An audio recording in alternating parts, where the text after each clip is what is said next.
俄军疯狂进攻超7000次，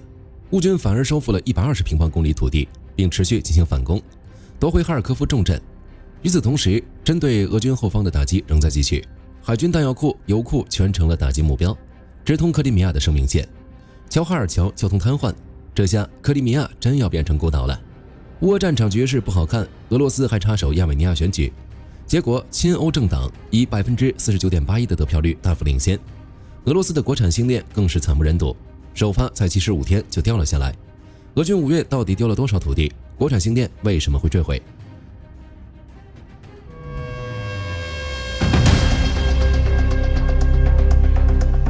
乌克兰武装部队总参谋部透露出一组数据，在刚刚过去的5月，俄军创下了开战以来最疯狂的攻势，全月发动7008次攻击，比4月暴涨了 37.5%， 平均下来每天都要打200多场仗。虽然俄军攻势凶猛，但乌军非但没有被打垮，反而在多个方向发起了漂亮的反攻。国防情报总局特种部队第23突击团在沃夫昌斯克方向碾压推进，第129重型机械化旅成功拿下哈尔科夫的奥德拉德内村。最终算下来，俄军5月新占了约130平方公里，而乌军一口气收复了约250平方公里，净赚120平方公里。瑟尔斯基在接受采访时还忍不住凡尔赛了一把。5月期间，首次出现了乌军单日进攻行动次数超过俄军的情况。瑟尔斯基把这归功于乌军对俄军人员和装备的系统性消耗。ISW 也拿出了一组数据，据他们的分析，俄军5月拿下或渗透的领土大概是40平方公里，但同期被乌军重新夺回控制权的领土高达280平方公里，乌军净赚240平方公里。之所以有这样的数据差异，主要是因为各方算法不同。但是无论用哪套算法，结论都指向一个事实：克宫在5月向乌克兰倾泻了密集火力，最终换来的却是4个字：净亏土地。从这样的趋势来看，俄军的作战能力越来越拉垮了，而且这个趋势应该还要持续下去，因为在这个6月，俄军的表现也很难看，尤其是在哈尔科夫方向，乌军又一次戳破俄军的牛皮。6月刚开始，俄国防部就向塔斯社吹嘘，说3月到5月期间，俄军在哈尔科夫占领了21个定居点。结果这边刚吹完，扭头乌军的第115旅联合其他部队，再加上地面机器人系统，收回了新普拉托尼夫卡，还在周围构建了新的防御阵地，继续向外围展开清剿，把俄军残存据点一个一个拔除。不光在哈尔科夫反击，在乌东方向，乌军也没闲着。据乌克兰第7军发布的官方通报，乌军在红军村市区正中心打掉了俄军的一个前沿指挥部，现场画面也流露了出来，建筑物在剧烈爆炸中被夷为平地，整栋大楼几乎只剩下满地废墟。虽然被打得这么惨，但俄罗斯还没放弃，仍在继续加码。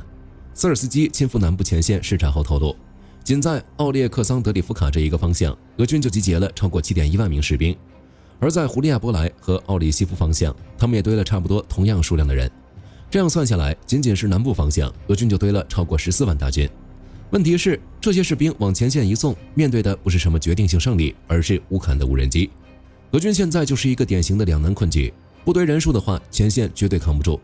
如果继续加码，无非就是给乌克兰再送一波更大的战绩。两相权衡之下，只能继续把人往前线堆，然后打出来一波又一波的惨败。不过比起前线，更让克宫脸上挂不住的，还是普京亲自坐镇的主场圣彼得堡。这里正在召开国际经济论坛，结果又被乌克兰的无人机炸了。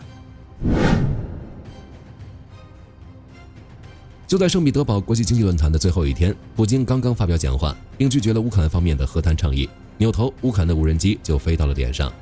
乌军这次出手瞄准的目标就是圣彼得堡附近的喀朗施塔德海军基地，这是俄罗斯波罗的海舰队在东部的主要基地以及维修和补给枢纽，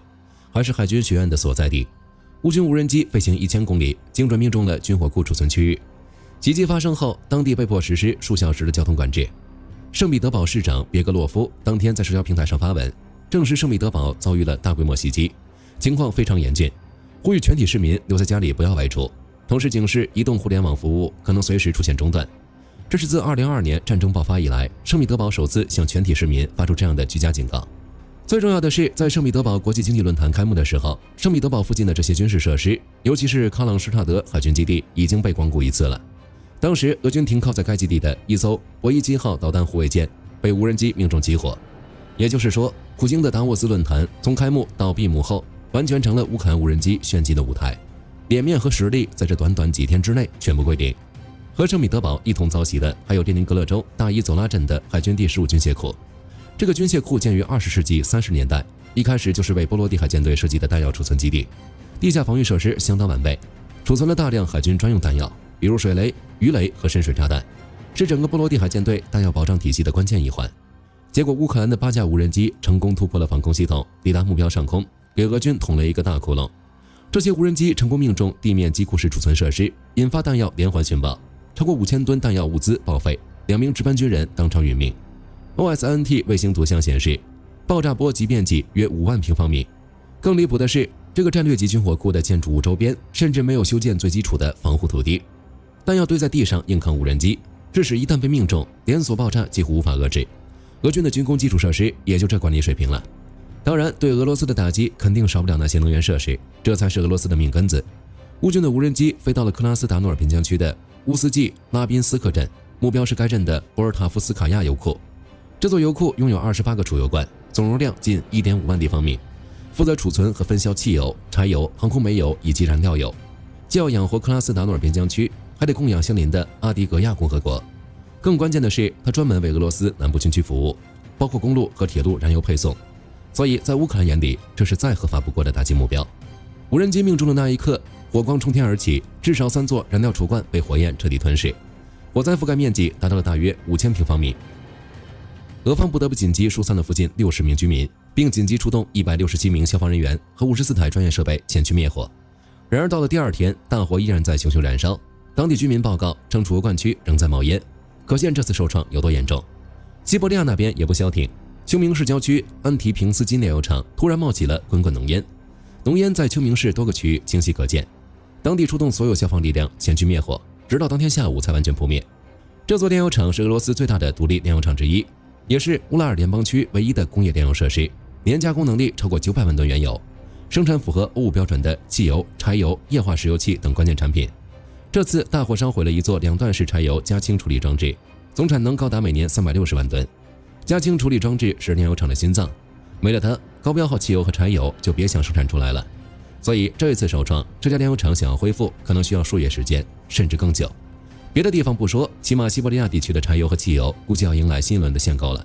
面临这么严重的损失，秋明当局在事后发表了一份声明，声称火灾是技术故障造成的，与乌克兰无人机袭击完全无关，并且一再强调没有造成人员伤亡。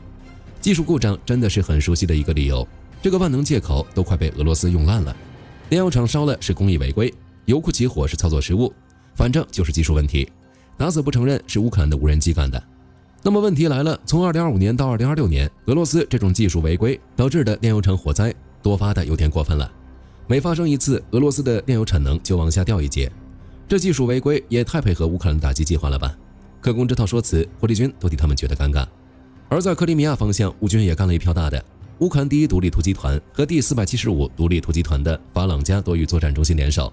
用乌克兰国产的 FP2 和巨兽无人机精准命中了横跨海峡的琼汉尔桥。而在乌军打击之时，俄军第37摩托化步兵旅正在胡利亚波莱方向作战，所有后勤都得从克里米亚经过这座桥往前送。这一刀砍下去，俄军的补给线当场断气。亲俄电报频道承认，过境点遭到重创，修复可能需要长达1个月。占领当局被迫关闭了琼哈尔和詹科伊2个汽车过境点，车辆只能绕到阿尔米扬斯克和比列科普这2个备用通道。这座桥的重要性可以说仅次于科什大桥，它是俄军2280新俄罗斯高速公路的关键节点，直接从顿河畔罗斯托夫出发，穿过马里乌波尔等备战顿涅茨克地区的领土，一路直达克里米亚。自科什大桥屡次成为乌军靶子以来，这条陆路走廊就成了俄军补给克里米亚半岛的主力备胎动脉。现在主力备胎也废了，甚至在同一天上午，科什大桥也临时关闭了大约1个小时。虽然俄方后来恢复了交通，但南北陆路动脉同时中断这种罕见场面，已经在全世界面前狠狠抽了克宫一记耳光。俄军南北2条路全被堵死，接下来克里米亚的日子就难熬了。然而这一连串打击应该还只是开始，因为乌克兰还在进行一场技术革命，力求在最短的时间内打击到俄军相关目标，而这一切都离不开卫星图像。打仗打来打去离不开情报，在此之前，乌克兰的卫星情报走的流程那叫一个频繁。卫星拍完传到基辅情报中心，各部门来回扯皮审批，几个小时甚至几天后才能送到前线士兵手里。等前线拿到情报，俄军早就挪窝跑路了。但现在不一样了，乌克兰军方正在测试一套革命性的卫星情报系统，把高分辨率商业卫星图像直接传送到士兵前线的智能手机、平板电脑和笔记本电脑上。从发现目标到发起打击，所需的时间缩短了将近90%。俄军大概做梦也没想到，他们最大的敌人是头顶上那些商业卫星。这些卫星以前干的活还挺平常的，比如监控非法捕鱼、更新谷歌地图。谁也没想到，他们换了个马甲就能在战场上用。美国卫星的运营商万拓公司牵头，带着荷兰和乌克兰的几家军工企业，一起给乌克兰搞了一套系统。这套系统不仅可以提供 AI 自动比对新旧图像功能，还能标记出目标区域的细微变化，再生成3维模型，从而规划无人机的最佳攻击航线。而这套系统最重要的基础就是万拓的10颗卫星，这些卫星覆盖地球表面约700万平方公里，同一点位一天回访12到15次，坐标精度5米以内，对无人机来说完全够用了。这意味着俄军在某个地点集结没多久，天上马上就有一张新照片传到了乌军手里。如果碰上下雨天也不怕，因为乌克兰还有一个王牌，芬兰的 SAEYE。在5月底的时候，芬兰 SAEYE 公司和乌克兰国防部就签了扩大合作协议。SAEYE 的雷达成像卫星组使用雷达脉冲，不管白天黑夜、刮风下雨，都能穿过云雾直接成像，分辨率最高16厘米，一天能对着同一个目标拍20到24张图。这些东西一配合，俄军的任何行动在乌克兰面前几乎都像透明的一样。军队在哪里集结，在哪里补给，指挥所藏在哪里，乌克兰全都看得一清二楚。只要发现异常，就能随时进行打击。举个例子来说，有一支在乌克兰东南部作战的乌军小分队，探测到一片茂密树林里有异常军事活动，但春天的树叶太密，侦察无人机飞到上面什么都看不见，光学镜头被叶片挡得死死的。于是他们把卫星图像调到手机上，高分辨率图像清清楚楚显示树林下面藏着一排装甲车的金属轮廓。他们连续跟踪了3天，确认这里是个俄军指挥所，然后一发无人机下去就把建筑炸平了。所以这个系统给乌军省了2样东西，钱和时间。为了确认一个目标，再也不需要派侦察无人机去送死了，有卫星在天上帮忙盯着，俄军的电子战也派不上用场了，完全无法造成威胁。乌克兰依靠各种技术大发神威，俄罗斯则又出问题了。他们雄心勃勃搞的国产星链黎明项目，首批卫星发射75天就开始掉链子。一颗编号为 Object 4 NORAD 追踪号68363的卫星，自打3月发射升空之后，就一直在偷懒摸鱼，全程摆烂，推进器一次都没点过火，从未执行过任何轨道提升机动，在自然大气阻力的作用下，一天天往下掉，最终在6月6日左右重返大气层，估计都烧成灰了。他的同事们也没好到哪里去，发射后的前2周，整整16颗卫星全部没动静，一度让人怀疑整批卫星的推进系统是不是都废了。直到4月6日左右，部分卫星才开始出现爬升动作。到了6月初，总算有6颗卫星开始往上爬了，还有8颗勉强维持现有高度不变。最讽刺的是，就在前一天的圣彼得堡论坛上，IKS 控股公司的 CEO 阿列克谢·舍洛伯科夫还信誓旦旦地说，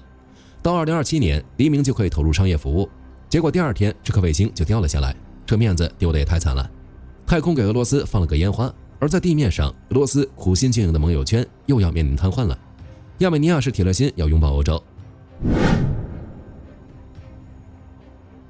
莫斯科为了亚美尼亚这场选举可是砸了大价钱的。据路透社此前爆料，克宫专门成立了一个叫战略合作与伙伴关系局的机构，来统筹干扰行动，包括虚假信息传播和选民运输，就是把大约10万名居住在俄罗斯的亚美尼亚公民送回国来投反对票。还贴心的算了一笔账，每个选民补贴500美元，预估成本大约5000万美元。亚美尼亚方面在得知俄罗斯的企图之后，也迅速推出了反制手段。你们要把人送回来投反对票，那行，谁跟着你们回来，谁就进预备役训练营，尤其是那些55岁以下的男性。刚好现在的亚美尼亚有3-4万人的预备役缺口，这群人正好补缺。到时候谁敢拒绝，谁就等着被起诉吧。发完警告之后，亚美尼亚就展开了行动，在埃里温扎瓦尔特诺茨国际机场里，军事警察挨个检查从俄罗斯飞来的男性乘客。这群人刚下飞机还没倒时差，征兵通知就塞到手里了。这一波操作劝退了不少想回国投票的亚美尼亚人，毕竟谁也不想为了迎合普京失去将近1个月的自由。最后结果也显而易见，据亚美尼亚中央选举委员会公布的初步统计，这次选举投票率高达 58.97%， 创下自2017年以来的最高纪录。帕西尼扬的公民契约党拿下了727160张选票，得票率 49.81%， 稳居第一。排在第2位的是金俄富商卡拉佩扬领导的强亚美尼亚联盟，拿下了34万062张票，得票率 23.29%， 连执政党的一半都没摸着。6月7日晚，帕西尼扬就宣布这是一场历史性的胜利，冯德莱恩也发了贺电。所以这一次俄罗斯的5000万美元应该是白花了。最值得关注的是，帕西尼扬在宣布胜选时明确表示，他的政府将继续推动与欧洲的融合政策。俄罗斯拼了命想要阻止亚美尼亚亲欧，反而使得亚美尼亚越来越坚定地转向欧洲。这几年来，俄罗斯总是这样，越是玩这种小手段，越是容易取得反面效果。而亚美尼亚这场选举的结果发出2个清晰的信号：一是俄罗斯的各种混合战争手段对亚美尼亚这些国家来说已经没什么效果了；二是当欧洲与美国在关键时刻给予具体保障和支持时，前苏联地区的国家完全可以选择自己的道路，而不是把自己锁死在莫斯科的轨道里。从这个角度来说，俄罗斯在亚美尼亚的实力不仅是战术层面的溃败，更可能是俄罗斯影响力整体塌方的开始。本期视频到这儿就结束了，各位觉得俄罗斯的国产星链能成功运营吗？欢迎在评论区留言，大家一起讨论。我是火力军，下期见。好的，各位观众朋友们，我们频道一直在聊真实的军事资讯和武器装备，后台也经常有朋友问，有没有值得推荐的入门级模型？今天就和大家分享一款近期接触到的产品。首先，它的外形还原度做得相当不错，比例准确，武器上的一些关键细节和标识也都有体现，材质也说得过去，拿在手上有不错的分量感。其次，它具备一定的可动性，对于理解基础操作原理有一定帮助，让它不仅是个静态摆件。综合它的做工和可玩性来看，价格确实比较亲民。对于想入门模型收藏，或者单纯想在桌上贴一个摆件的朋友来说，是一个性价比很高的选择。商品链接已经给你们上了，感兴趣的朋友可以自行了解。